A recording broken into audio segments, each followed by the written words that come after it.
की ताजिर लोगों की, बिजनेसमैनों की बहुत बड़ी तादाद ये चाहती है कि हिंदुस्तान के साथ तजारत बहाल हो। मैं एक बार तो घबरा गया हूं, परेशान हो गया हूं, मेरी लिटरली टांगे कांप रही हैं जब से मैंने ये सुना है। आप देखें कि पोल्ट्री एसोसिएशन वालों ने धमकी दी कि हम आपके रेटों पे नहीं करेंगे, अगर आपने हम अपनी मर्जी के रेट दिए तो हम हड़ताल कर देंगे। अभी हड़ताल की धमकी दी है कि आज शहर के अंदर आपको मुर्गी का गोश्त साहब का आपको उस रेट पे मिल रहा है जिस रेट पे किसी वक्त में मटन मिलता था।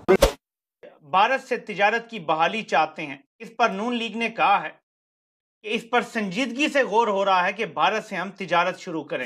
पिछले साल के ख़त्म होने से बहुत पहले ये कह दिया गया था कि दिसंबर, यानी कई महीने पहले, दिसंबर 2023 से ग़ालिबन 4-5 महीने पहले ये दावा किया गया था जब बिजनेसमैन के साथ एक मीटिंग हुई थी लाहौर और कराची में कि साल ख़त्म होने से पहले पहले $25 बिलियन की इन्वेस्टमेंट जो है वो पाकिस्तान में आ जाएगी। साल ख़त्म हुए भी तकरीबन 3 महीने हो चुके हैं। $25 बिलियन क्या, हमें तो कोई $1 बिलियन का भी नहीं पता चला। नमस्कार दोस्तों, एक बहुत बड़ी न्यूज पाकिस्तान से ये आ रही है कि पाकिस्तान की सरकार जो है वो फिर से इंडिया के साथ ट्रेड करना चाहती है और ये इस बार उनकी मजबूरी है, क्योंकि वहां पे जितने भी बड़े बिजनेसमैन हैं वो उन्होंने जो है लिटरली एक अल्टीमेटम दे दिया है पाकिस्तानी सरकार को कि अगर आप भारत के साथ तजारत शुरू फिर से नहीं करेंगे तो हम जो है वो हड़ताल पे जाने वाले हैं। और इसके बाद जो है वो नवाज शरीफ की पार्टी जो कि अभी सरकार में है पाकिस्तान में, उन्होंने जो है वो वहां के बिजनेसमैनों से बात की और उन्होंने ये कहा है कि हम जो है वो इसके ऊपर में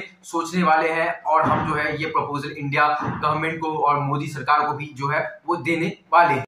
बड़े जो ताजिर हैं वो मनसूबा साज हैं। पाकिस्तान में सबसे ज्यादा कंपनियां मनसूबा साजों की हैं, ये याद रखिएगा। सबसे बड़े बिजनेसमैन होल्डर वही हैं। क्योंकि मैं कभी ये नहीं समझता कि कोई ऐसा बिजनेसमैन सामने आएगा जो कश्मीर का सौदा करके, अपार्ट फ्रॉम 2-4 हैं ऐसे इनका मैं नाम अभी नहीं लेना चाहता, कि वो कहें जी कि कश्मीर का सौदा करके भारत से बस तिजारत शुरू कर दो। रजीम चेंज ऑपरेशन जब हुआ तो 2-3 ऐसे काम थे जो करने थे। हमने कश्मीर को भूल जाना है, उसका जिक्र नहीं करना और हमने भारत की खित्ते में बालादस्ती तस्लीम करनी। ये उसकी तरफ एक कदम है और मैं आपको अभी बता रहा हूं कि ये होगा। हम भारत से तिजारत इसी हुकूमत के टेन्योर में शुरू करेंगे।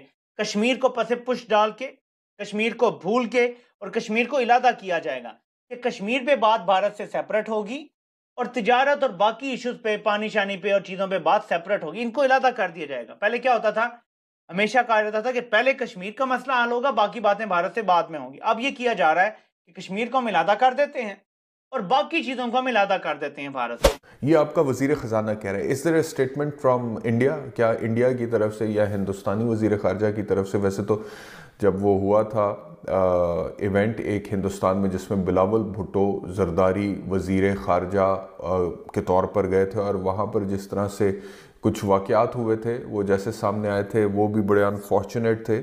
लेकिन अब क्या हिंदुस्तान की भी ख्वाहिश है कि तजारत बहाल हो? हिंदुस्तान भी ये ख्वाहिश करता है या उनकी जो बिज़नेस कम्युनिटी है उसकी तरफ से भी अपनी हुकूमत को ये मुतालबा किया है कि तजारत बहाल हो? हमारे जो वज़ीर ख़ारजा हैं इसहाक डार, अब ये ख़ारजा पे आकर विराजमान हो गए हैं। पहले ख़जाना सारी ज़िंदगी इनकी मिल्कियत रहा था, अब ख़ारजा इनकी मिल्कियत बन गया। तो अब ये कह रहे हैं कि जी तजारत बहाल हो।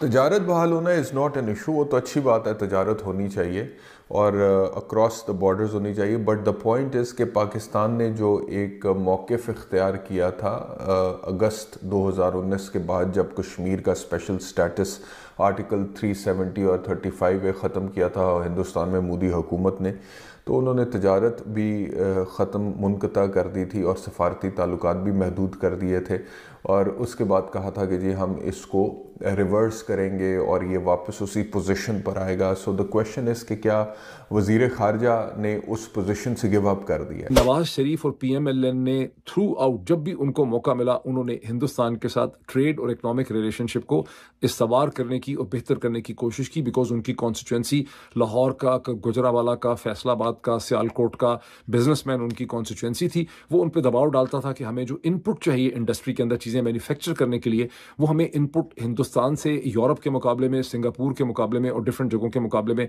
सस्ता मिलता है है, और अगर हमारा फ्री ट्रेड होगा, और वैसे भी जब ये आइटम्स ट्रेड हम हिंदुस्तान से डायरेक्टली नहीं करते तो बिजनेसमैन फिर डिफरेंट नामों से इनको ट्रांसशिपमेंट करके सिंगापुर और दुबई से या मलेशिया या इंडोनेशिया से इनको इंपोर्ट करते हैं, और उसकी जो कॉस्ट है फ्रेट की, कॉस्ट एंड फ्रेट भी बढ़ जाती है, ट्रांसशिपमेंट कॉस्ट भी बढ़ जाती है। तो नवाज शरीफ ने हमेशा कोशिश की पीएमएल लेने के कोई ना कोई रास्ता इसका निकले। पाकिस्तानी इंपोर्ट्स जो हैं हिंदुस्तान से वो फार्मास्यूटिकल की हैं, केमिकल्स की है। हिंदुस्तान दुनिया का 40% केमिकल रॉ मटेरियल जो है वो प्रोड्यूस करता है।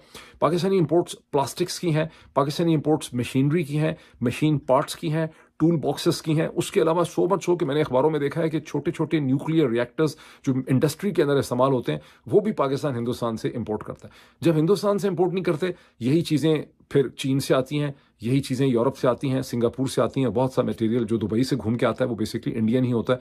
ज़्यादा कॉस्ट पे आप इंपोर्ट करते हैं। कभी भी बायलैटरल ट्रेड 2-2.5-3 बिलियन डॉलर से ज़्यादा नहीं रहा। पाकिस्तानी इंडस्ट्री को ये चीज़ें प्लास्टिक्स के अंदर केमिकल्स में इसलिए चाहिए कि पाकिस्तान की फार्मास्यूटिकल इंडस्ट्री को हिंदुस्तान का जब रॉ मटेरियल मिलता है तो उसकी अपनी कॉस्ट ऑफ प्रोडक्शन कम होती है, बजाय इसके कि यही रॉ मटेरियल वो लेकर आए यूरोप से, और अगर चीन से भी लाते हैं। अच्छा, अब झगड़ा किसका है? मुकाबला सारा का सारा पाकिस्तान की मार्केट में इंडियन एंड चाइनीज़ प्रोडक्ट के दरमियान में है। इसीलिए अमेरिका कहता है और इसीलिए हिंदुस्तान भी चाहता है कि उनको ये मार्केट मिले। अब इससे ज़्यादा मैं इन डिटेल्स में जाता नहीं, मेरा ख्याल है खासा अच्छा मैंने आपको इसका बैकग्राउंड जो है वो दे दिया। एक तो हमने खित्ते में भारत की बालादस्ती तस्लीम करनी है। सेकंड, हमें अरब ममालिक से पैसा मिलने की उम्मीद है। ये पैसा इस शर्त पे मिलेगा कि जो अब्राहम अकॉर्ड, जिसको कहा जा रहा है कि इब्राहिमी मज़ाहिब आपस में सारे एक ही हैं, और इसके अंडर यूएई ने भी तस्लीम किया है इसराइल को, एक दो और अरब ममालिक ने भी किया है। इस अब्राहम अकॉर्ड में या इब्राहिमी मज़ाहिब का जो एक अकॉर्ड है, मुआहदा है, उसमें पाकिस्तान भी अरब ममालिक स्पॉन्सर करेंगे, यानी हमें कोई थोड़ा माल पानी, कोई इन्वेस्टमेंट के नाम पे, और इन्वेस्टमेंट के बदले पाकिस्तान इसराइल को भी तस्लीम करेगा। जो भी सेटलमेंट होगी, ये जो अभी मारा मारी कर रहा है इसराइल, इसके बाद एक सेटलमेंट होनी है बड़ी, और पाकिस्तान उसके बाद इसराइल को भी तस्लीम करेगा। क्या वजीर खारजा वो जो आर्टिकल 370 रिवर्स हुआ था, कश्मीर का स्पेशल स्टेटस था, उस पोजीशन से गिव अप कर चुके? क्या उस पोजीशन को वापस रिटेन करने के लिए पीडीएम के दौरे हुकूमत में पीडीएम की हुकूमत ने कोई स्टेप्स उठाए? पीडीएम 2 की हुकूमत ने कोई स्टेप्स उठाए हैं? अगर उठाए हैं तो वो क्या स्टेप्स उठाए हैं, वो अवाम के साथ शेयर करें। बैनुल-अक़वामी सतह पर उठाए हैं, अक़वाम मुत्तहिदा के सामने उठाए हैं, इंटरनेशनल कोर्ट ऑफ जस्टिस के सामने उठाए हैं, बायलैटरली हिंदुस्तान के साथ उठाए हैं, रीजनली सार्क में उठाए हैं, या किसी और प्लेटफॉर्म पर? तो दोस्तों, जैसे कि आप लोगों ने तो भाई वीडियो तो देख ही लिया। अब मैं ये कहना चाहूंगा कि पाकिस्तान के पास अभी कोई दूसरा चॉइस ही नहीं है, क्योंकि पाकिस्तान में जो है वो इन्फ्लेशन, महंगाई इतनी ज्यादा बढ़ गई है कि उनके पास बस एक ही चॉइस है कि वो इंडिया के साथ जो है वो ट्रेड करे, जिससे कि उनकी जो है महंगाई दर बहुत ज्यादा कम हो जाएगी। और भाई हम इंडियंस को क्या ही बड़ा बात है कि पाकिस्तानी यार हमसे कितना ही माल ले लेंगे, 4 से 5 बिलियन डॉलर्स का, वो क्या ही है आजकल, जब हमारा जो है वो चाइना के साथ 150 बिलियन का जो है वो ट्रेड है। और पाकिस्तान हमसे क्या ही लेंगे, सब्जी वब्जी लेंगे, और उनके वहां पे तो कुछ है ही नहीं कि जो हम उनको आईटी में कुछ प्रोवाइड कर सके। तो आप लोगों को तो पता ही यार पाकिस्तान कितना ही कर लेंगे। ये पाकिस्तान की मजबूरी है, इंडिया की नहीं। इंडिया ने जो है वो अपने बहुत ज्यादा पांव पसार लिए हैं पूरी दुनिया में, और इंडिया का ट्रेड जो है वो दिन प्रतिदिन जो है वो बढ़ते ही जा रहा है। तो ये पाकिस्तानियों का टाइम है कि वो इंडिया के साथ हाथ मिलाए, ना कि इंडिया का। तो दोस्तों, अगर ये वीडियो आप लोगों को पसंद आया होगा तो जरूर से जरूर इस चैनल को सब्सक्राइब